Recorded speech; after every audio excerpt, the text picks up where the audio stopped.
Cool. We are good to go. Just so you know, if you're new to the stream or just tuning in, my name is Scott Flanders. I'm the art director on Moon Odyssey. And this is Alex, our lead animator. And we've been doing these live streams all summer where we get on and design new alien sea creatures with the help of the chat. We're designing creatures for our game. Moon Odyssey, marine biology simulator, sci-fi marine bio simulator. And it's going to have a ton of creatures in it. We've already designed a bunch. And Alex has animated a bunch. But the game's going to need a lot more, and it's like a fun thing to do with other people, brainstorm together and stuff. If you have an idea, oh, here we go. Here's one of them. A bobbit worm.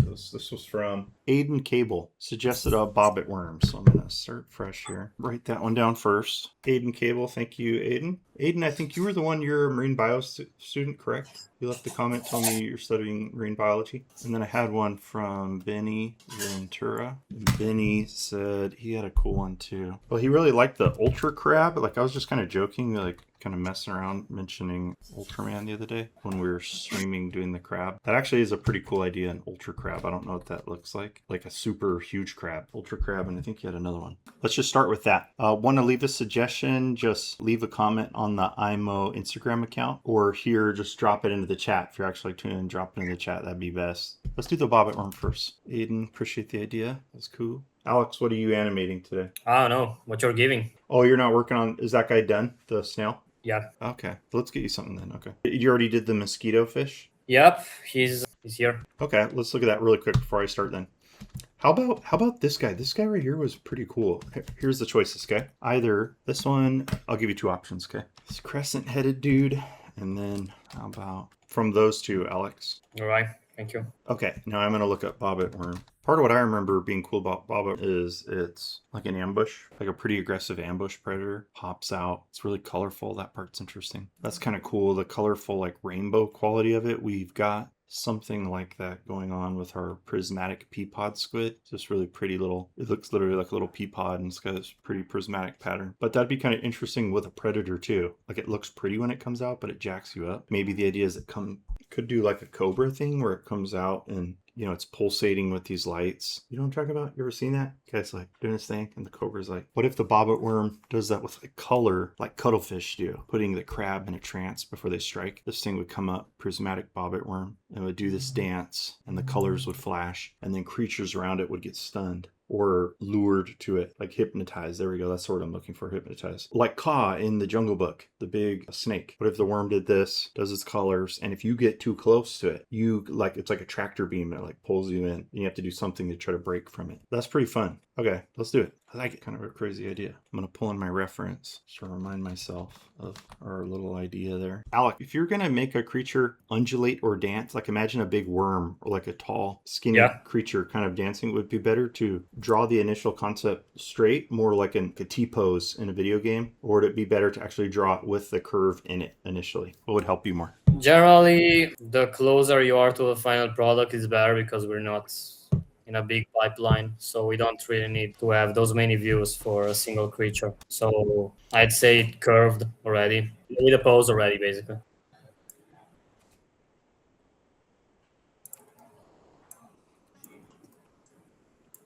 That's Rochambeau. Here to see if you guys get to the siphonophore module. Oh yeah, I knew there was another one. That was you, Rochambeau. Here to see if you guys get to the siphonophore modular organism. What's the siphonophore?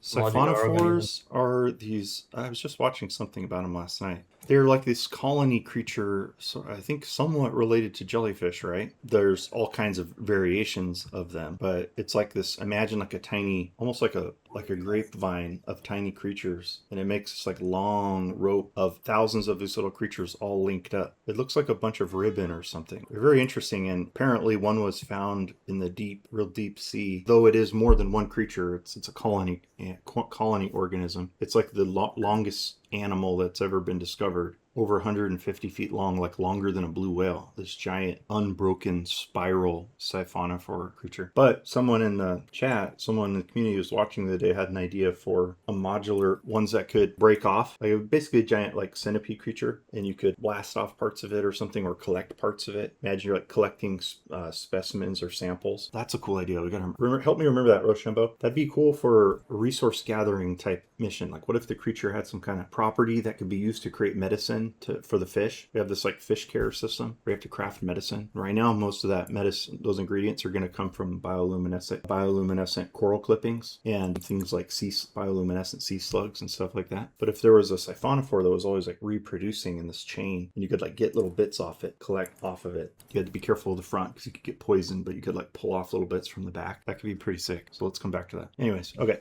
bobbit worm. I'm going to do the head with symmetry tool. Kind of makes sense to do it that way. The body I won't. What could make Aiden, if you're there, if you can like hop into the chat, what would make this bobbit worm basically different, like more unique to our? I guess I could just make some kind of cool head crest or something. It actually does look pretty cool. It does look pretty cool. If I say so myself. Take that, go here. It's like the body would undulate and the head would stay still. So I'm just cleaning this up. There's little negative spaces in the drawing. I'll put the middle tones like underneath it as a base, and then go do the shadow shape stuff. I'm gonna do some shadow work. Some shadow work. Spiritually, you mean? Yeah, of course. Nice.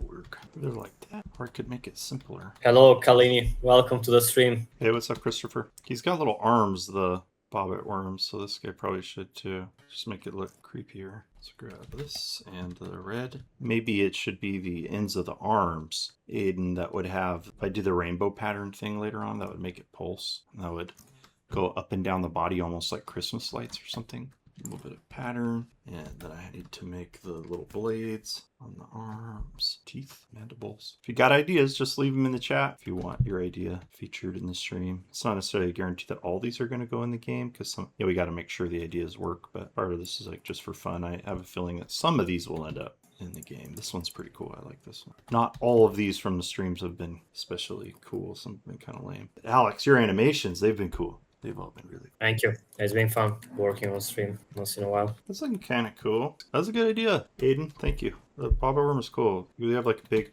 kind of a boss one. That's how this feels to me, at least, or like just a more potent or dangerous predator, I guess. The head can be more complex, though. I feel like these arms is like this is going to be a pain in the ass for Alex, but I'm going to add.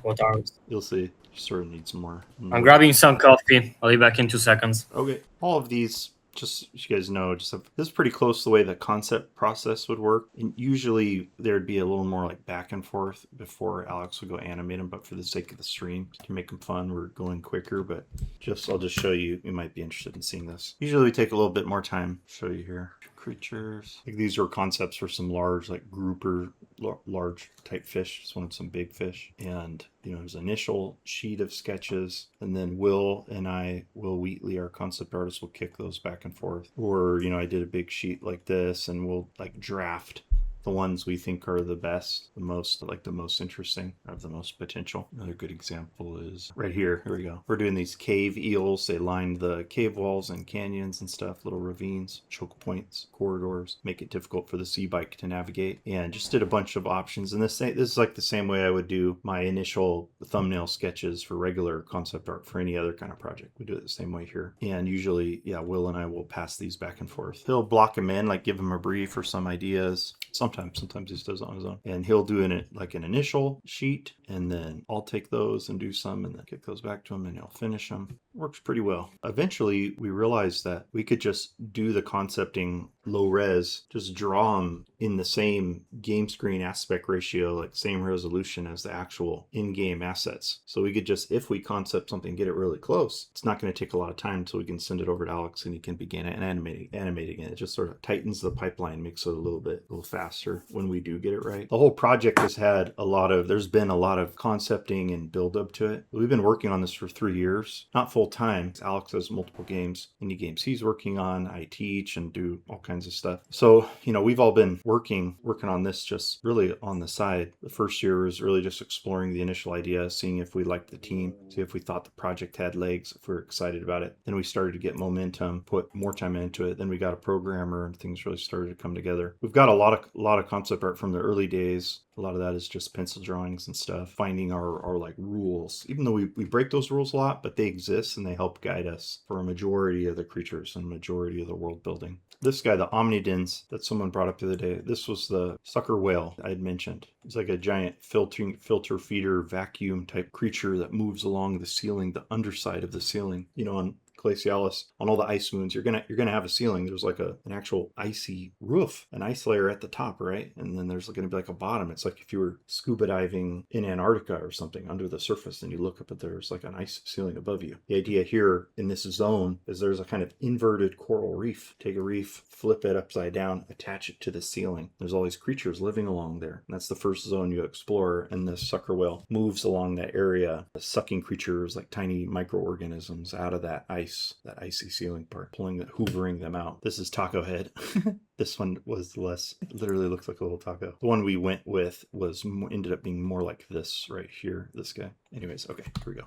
Back to this. Actually, let me share that with you. It's more representative of our typical process. I'm gonna give this guy some like battle damage and stuff because he's large. I don't know if you can hear my dog, but oh my gosh. Did you hear that? Yeah, I'm starting to hear him. That's my dog Gizmo. Hey buddy. He's not doing, I mean, he's okay, but the heat is harder on him. He's a little French bulldog.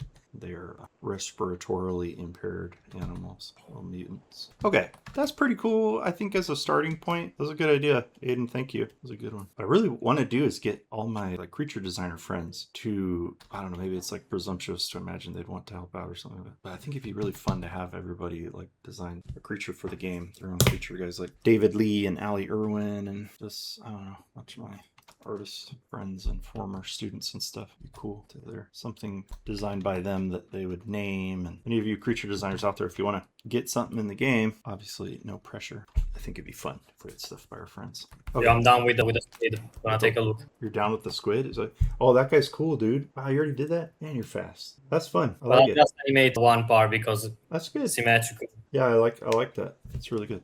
Okay, well, I'm gonna get you this guy. I'm gonna call this guy done. And he's probably a giant pain in the ass. You don't probably, I'm gonna name him like Worm, Okay. like a dragon. Do the other one. The other guy's simpler that I sent you though. Yeah, I'm gonna animate that one instead, I think.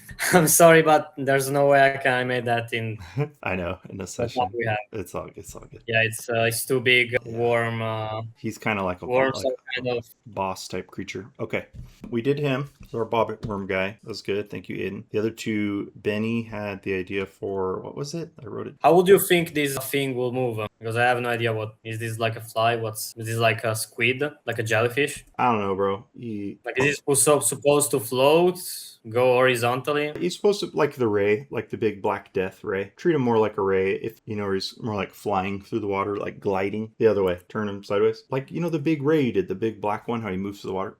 To the side. Yeah, like the guy I just did basically. Yeah, exactly. Same kind of thing. I don't think you have to make the wings flapping or anything. I think that's not necessary. Okay, I want to check out. There's like a lot of ideas in here. Damn. There's Kalini. Chris says there's a type of jellyfish that ejects its nematocyst in a cloud into the water. No, I don't have anything like that. That's cool, Chris. Like an exploding, that's a good idea. Write that down. Like an exploding, almost like an exploding lantern jelly, or like a grenade, call it a grenade jelly, a grenade man-o-war. Might be kind of fun. Play with that idea, the man-o-war, that naming convention. Connect with the idea of an explosion or detonation or something. That's cool. They come out in a little cloud. What else? Toxic brine pools. We are going to have toxic brine pools. We have a zone called a whole zone called the brine pool. Show you a bit of it. Let's see here. It's one of my favorite zones. Or is it a narrative? It's a narrative. Trailer.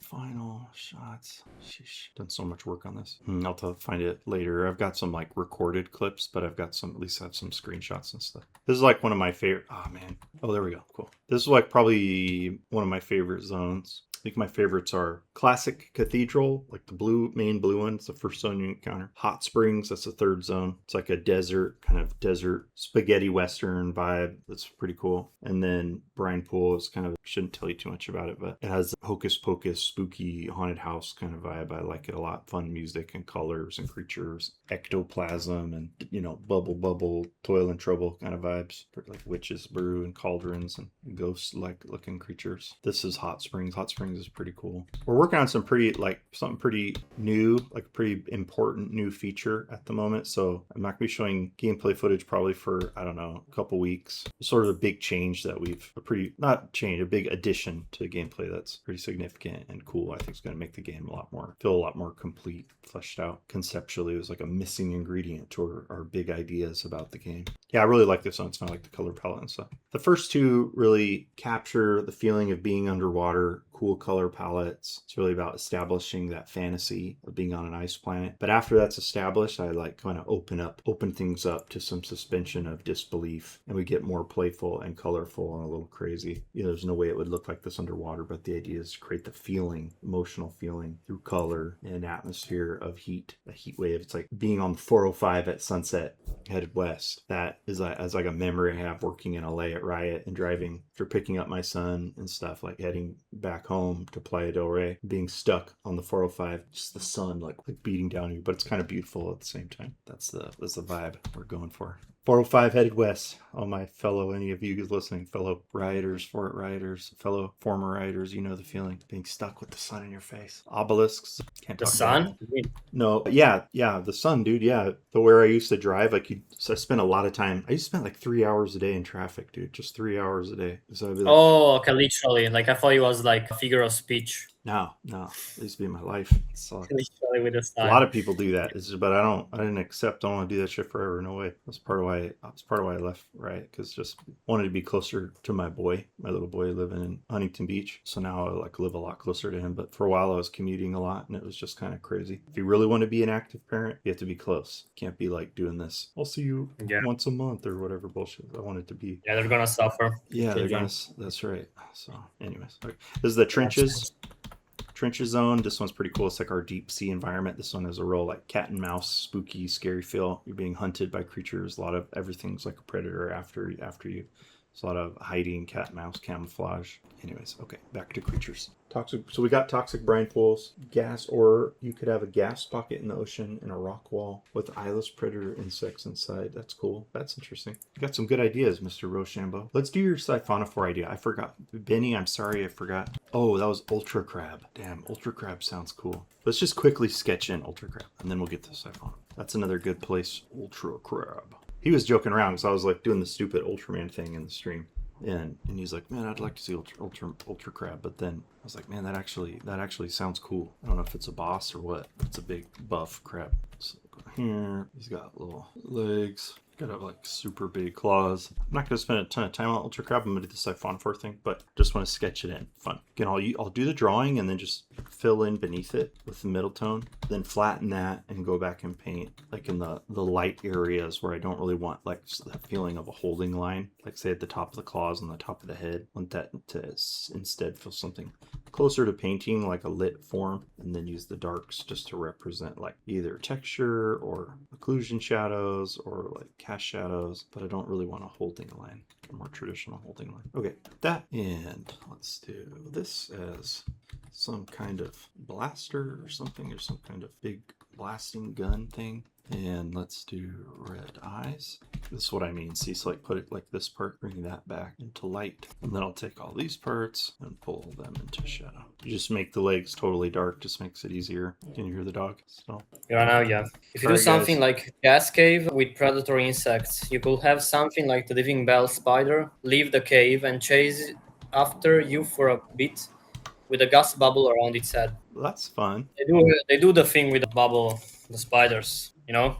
Yeah, I know. Yeah, the thing is, the only reason you do that is if you were a creature that had evolved in a place where you were breathing air, right? And then you're becoming an amphibious creature, right? So you're that's an adaptation, so you can continue to use the resource of air in the way you usually would on land. So it's becoming a little scuba diver. Or if this whole planet is aquatic, that creature would have to have evolved in some kind of little pocket of air, like in those caves you're talking about, Rochambeau, and then make that foray into the open water. Probably something like that, right? So I'd want these big arms to have some kind of mega cannons or something. I'm going to put them off to the side. I want to do the siphonophore because that sounds pretty cool. Mega ultra crab needs more thought put into him. Big blasters, this idea of some kind of crown or something seems cool, but let's do siphonophore creature. That sounds interesting. Sorry, Benny, we'll come back to ultra crab another day. Okay, siphonophore creature. Really what we do is design like one part and then we would connect it like old school video game style. Like we'd take one little bit, Gizmo, bro, keep it together. So it'd be like one little section. I want to make them look like almost like a little section of armor, I guess. Maybe, or at least I'll do one version like that. Very similar to the creature Alex is currently animating, but maybe a little simpler. And you would just do one of them, and then you'd link them up. They'd look like they're all moving together in a colony. I can see how that would look. They need a more interesting shape, like a horseshoe crab or something. I'm not sure if that really works great what I did here, but all right. Probably really what I should do is take this and do that, and then cut off these limbs to make it simpler, and then just take this and duplicate it. Maybe not. Might be like not complex enough. They like link up like a little centipede. I guess you could do maybe the same thing with this guy. Let's try it. Maybe the little arms help. Oh, I see. It doesn't work as good if I leave the back legs though. So I'd like to take that one. Yeah, that's not exactly a siphonophore. It's more of a centipede, but the idea of the segments, and then you could like bust a piece off. You come collect it. Let's try another one. I'm going to scale it up. Whoops. That's not bad. Okay, but I did think I want it to be more simple, more like some kind of very simple single-celled organism looking thing. It's like a bacteria or... That looks good, Alex. Thanks, man. Let's try this then, this idea. So basically we're going to take a... Just wait a second. Let me show you this. I'm going to prepare an example for you. Starting to get hot. Yeah. It makes me grumpy, dude. You get the brain. My older brother called it the brain fever. The brain fever. The brain fever. You get the brain fever. It makes you crazy. Can you make it see through in some places? The creature? I don't know. I think so. Yeah. Let's see. I think I have to do it differently. You know, there's not a lot. Think about like the material, like the way we're representing materials in this game. We're not really representing, like it's very, very minimal. It's like 2 values, 3 values. So what you would do, Alex, I'm going to explain it to you, and then I'm going to send you an image where I kind of demonstrate it. Okay. Siphonospore, we'll call this siphonoscorpion, siphonopede.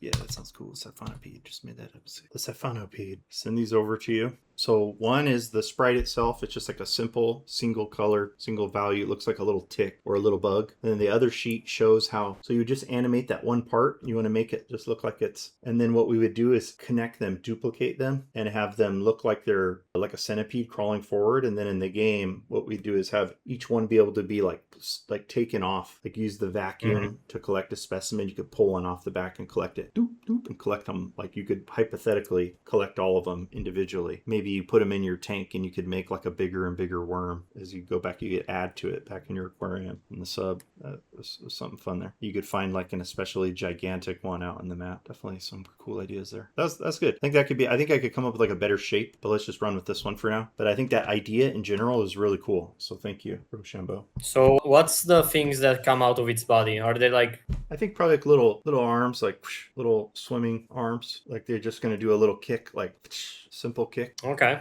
right. Then we just duplicate it and stack them. What should we do next? Okay, we need something else. Benny had king crab. I guess I could work on king crab. He's kind of, I think I'll do something else though. King crab. I want to not do symmetry tool. I want to turn that off. Symmetry off. I want to design something else. Let's do something more like a fish or a squid, guys. Let's take it out of, I want a fish. Give me something, chat. Give me something good. Oh, Chris had the jellyfish idea. That could probably go pretty quick, the grenade centipede. Okay, I could try that. Shoot. We're symmetry maxing, man. Yeah, it's true. But how does it, so you have the little, how do I make it look as though those are going to explode out of them? I guess I have to make it, if I really wanted to be simple, I would make it almost like, this is going to look like a straight up Metroid. Not proceed on this one. This is cool, actually, but, this gets me thinking of, this one over here, gets me thinking of like a warthog, like a babirusa or something. That's kind of interesting. But not what Chris was suggesting, so I'm just going to put it off to the side. It's kind of cool. I don't know what that, I like that shape though. It's like a crazy warthog face, like a front-on view of a warthog's face mixed with a squid and a Metroid. Okay, but I need to do one that looks more, I think just more like a straight-up grenade to make it just really clear. So a simple form, and then make it feel like a porcupine or something, or like a sea urchin, just like a pincushion. You know, sea urchins, you can like watch them move. Their little spines move all slow. Actually, they move kind of quick. So maybe this creature, you see it drifting through, like moving through the water, and these like slowly undulate. But it actually has little eyes. Not exactly a jellyfish again. Dang it! I keep making these creatures that are looking like arthropods. They feel closer to arthropods. I'll try again. I'm just gonna be too precious. That guy seems like one that should be smaller like that. I'll do both versions. I'll have the big one. Let's duplicate it. Small version, and a larger version. Let's try again. Jellyfish idea. Keep it in jellyfish land. I only know, I guess I don't know much about grenades. I should probably do some looking up of different grenade shapes, but I just don't want to look at grenades. Just think of potato mashers and like the classic American little pineapple grenade shape. Those little tiny dots right there were interesting right here. These little, looks like he's got multiple eyes. Just on a Metroid kick today. That guy looks cute. Metroid kick? Yeah, I just keep drawing things that look like Metroids today. Oh, Some are kind of interesting, so I'm just going to put them off to the side. Maybe I'll use them, but I'm trying to do this idea of the little nematocysts, the like little spiky venom harpoon things that you get from like sea anemones, I think, and jellyfish, right? Something like that. I think it just needs to look like this, yeah, like little spikes, little hairy spikes. It's like this is a giant pain in the ass for Alex, Chris. This one I just did, but I like it. Let's send it to him and torture him. Let's call it, what did you call him? Grenade jelly or explosion jelly? This is the stupidest name. I just need something. Explosion jelly. It's not going to be called the toxic explosion jelly. I got some good stuff added today. Look at that. That's all from today except the ray guy in the bottom right. But there's some interesting ideas that came out of this. Let's mess with, while I'm... Actually, wait, you had more ideas from bioluminescent fish that can blend into the background. There's a fish on Earth that makes itself the color of the light from above so predators can't see it using counter shading. Yeah, that's cool. That is a good idea. You know, we're going to have in the game, I think it's featured in this trailer. This is one of my favorite things I'm pretty excited about. We have this thing called coral flage, Rochambeau. And basically, if enough of your like hitbox, your collision box where the bike goes is obscured by the foreground silhouette information, like basically all this like super dark silhouette stuff in foreground is equivalent to it's like our ground plane. And you can hide behind it. You can hide behind a certain amount of it. The idea is to try to make it intuitive visually, so stuff that looks like super solid and dense, you're not going to be able to go through that. But like in real life, like things like bushes or seeing little holes in it, like you can navigate through that. You can go around trees. So like an area like the sail plant here, you can go past it. Or like these parts down here, these coral, you can go through those areas. But if enough of the bike is obscured by that information, the bike will camouflage and you can upgrade. It has like a timer on it that you can upgrade. It's going to have a more complex system connected to it. This is a pretty key part of the game because a big part of the game is both avoiding dangerous predators, but also, yeah, but the camouflaging is really important in the game. Like the bike, you can camouflage yourself to avoid predators. You could also camouflage yourself to get close to or to wait to get close to like subjects, specimens that you want to collect and gather. Get blood samples from, tissue samples from, use the specimen intake valve, the fish vacuum to suck up a sample. It's like in real life when you're snorkeling, you have to be quiet. You want to get close to the leopard sharks in La Jolla or whatever. You want to get close to the fish when you're spearfishing. You got to move really slow and quiet, right? Divers have a hard time getting close because they create a bunch of bubbles. Sort of same with the sea bike. You want to get close. If you want to wait for a particularly shy animal, you got to find a place to sit and wait for it. Maybe you set out some bait to lure the creatures in and then you go camouflage yourself. So that's a mechanic that's important for the bike and the icebreaker. That's you, the player, but also for the fish. Certain fish can use that too. So some fish going hiding, as you learn the game and the creatures, you're going to see their silhouettes obscured in that foreground information, camouflaged, that you can't connect with them. You can't interact with them while they're hidden like that. You have to flush them out using some of your abilities. But you can get sensitive to those shapes as you play the game. You'll come to realize like, oh, that's not a piece of coral. That's like, I can tell there's a creature hiding right there. And there's some, or there's like very specific things you have to do to get them to flush out so you can get a chance at getting them or scanning them. Anyways, yeah, the coral flage thing I'm pretty excited about. It's unique. I think it's unique in our game. Yeah, it's one of my favorite things. But one of our goals, like mission statements in terms of gameplay, is to fulfill like a fantasy about being a marine biologist, like a kind of fantasy about what it means, what it's like to be a marine biologist, doing the kind of things that they do, and getting close to specimens, snorkeling around, diving around, getting close to animals is a big part of that. Yeah, trying to make it with more segments if you want to check the stream out. I think they need to be further apart. I think they need to be further apart from each other. Like each segment needs to be further apart so you get more of a, like the old Centipede game. Let me find it. Okay. Let me send you a ref. We want a retro feel on it, I believe.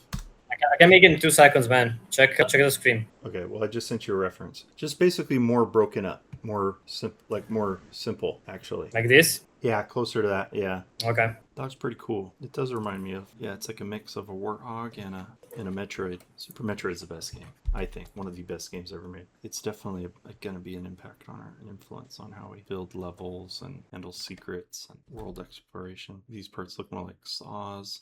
I like it. This is a low-res Avatar. Welcome to low-res Pandora. What are you talking about? Just the art style of the game. Like Avatar, like Blue Kitty people. James Cameron's Avatar. Oh, okay. This game is like low-res Avatar. It's my stupid joke. This guy's cool. I like this guy. I don't know what he is, but Chili, some kind of bad mini boss for sure. He's gonna do Metroid stuff. Jump on your head, eat you up. Like Glaciatroid.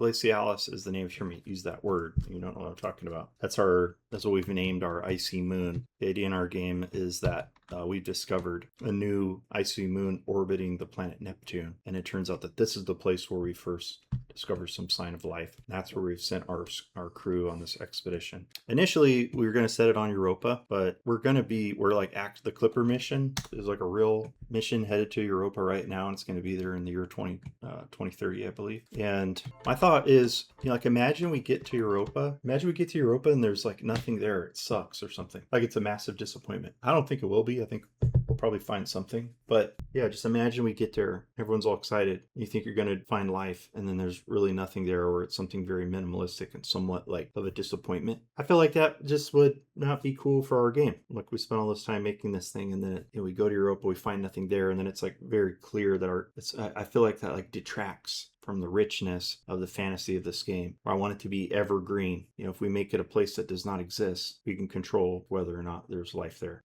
We're not like dependent upon some discoveries that are going to happen in the next couple of years, or lack of discoveries in the next couple of years. So I like that, and I liked how, like, just thematically from like a nerdy world building standpoint, Neptune is blue, and it's literally named after this, like the Romanized name for Poseidon, the ancient god of the sea. To me, it seems like very fitting. The place we would discover life would be under the watchful gaze of the god of the sea, the god of all the oceans and stuff. That sounds cool. So Glacialis is the name of the setting of our game. Okay, saving these. Okay, let's check the screen.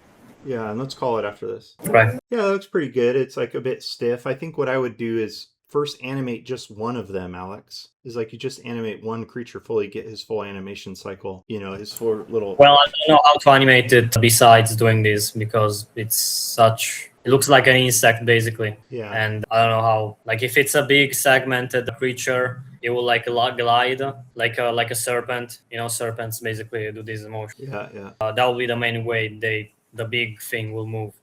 While if it's a single one, I assume it will go from rock, like it will propulse itself in some way, like launch with the legs and then glide. Yeah, I hear you. We're going to wrap up it, so it's okay. I like that idea for that. Don't spend any more time on it, because I actually really like that idea, but I don't like my execution that great. I think this is like a creature that we actually would want to have in the game, so we'll need to like spend more time designing it properly. I want it to feel like an old Centipede game, like very simple on purpose. Mm-hmm. So we don't want a complex animation for it. Yeah, Lokers, you just dropped into the chat. I saw your Bobbit. Yeah, we did one. Yeah, one of the guys in the chat dropped me a comment over on our Instagram account. We did a kind of a Bobbit creature. I'm imagining this one being more like a mini boss, or like a very large predator, more significant predator like a dragon or something like that. Okay, we're gonna go though. Thanks, Rochambeau. Yeah, man, we still got a lot of work to do. Like I said, we're building out like a very new, exciting system for the game. We're gonna keep doing these streams, and we're on X and Blue Sky and YouTube and Instagram, so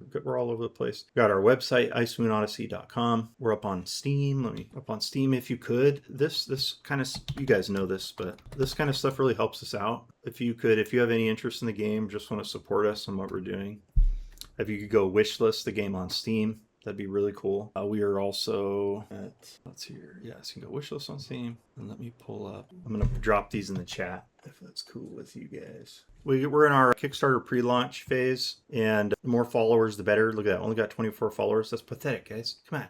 If you're interested in what we're doing, I know it's kind of a pain in the ass to sign into. I don't like doing it on Kickstarter. It sucks. So if you don't want to do that, I don't blame you. It's all good. But what you could do is go to icemoonodyssey.com. If you just go to our website, icemoonodyssey.com, and you put in your email address, that's huge, because then we could just, anytime there's any updates, once we got the demo, once we're ready to really launch the Kickstarter account, we can get to you directly without having to go through, Instagram's bullshit algorithms and YouTube's crap and all that. We could just talk to you guys directly, keep you informed about what we're doing. That'd be cool. Thank you guys for showing up, and thanks for the great ideas. Those were cool. Alex, nice work on the animations. The squid guy turned out great. Thank you. We'll be on again next week. All right, guys, take care. Have a wonderful weekend, and we'll see you next time. Take care. See you guys.